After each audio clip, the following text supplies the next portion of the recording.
Yet what remains fascinating about the First World War is that almost nobody expected it in 1914. Without Franz Ferdinand's assassination, the year would have passed peacefully.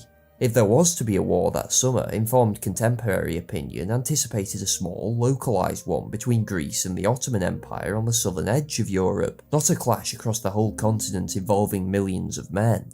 This then begs the question, why did the assassination of an Austrian archduke in a remote Balkan town so abruptly end the long peace in 1914? The answer, as I'm sure you can tell from this documentary's length, is not so simple. But to tell the story, we have to go back, roughly 40 years back. Now, the big change you'll notice is Germany, at this point divided between 5 different states. Then, just 1 year on, and that was almost solely down to the work of this man, Otto von Bismarck.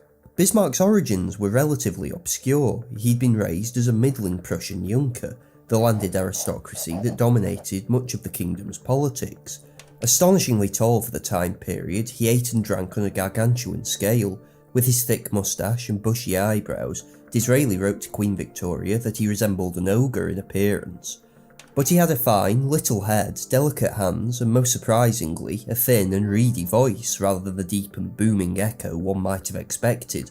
Appallingly cynical, boundlessly resourceful, and utterly ruthless, he was also a witty and charming conversationalist, regularly wept in public, inspired devoted loyalty and admiration even from his enemies.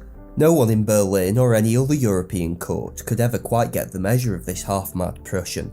He was consequently shunted from posting to posting in his early diplomatic career, seemingly destined for little more than a comfortable ambassadorship in Paris. When he surprised everyone with his sudden appointment as Minister-President, head of the Prussian government in 1862, it was only because of a full-blown constitutional crisis between the king and the nation's parliament, the Landtag.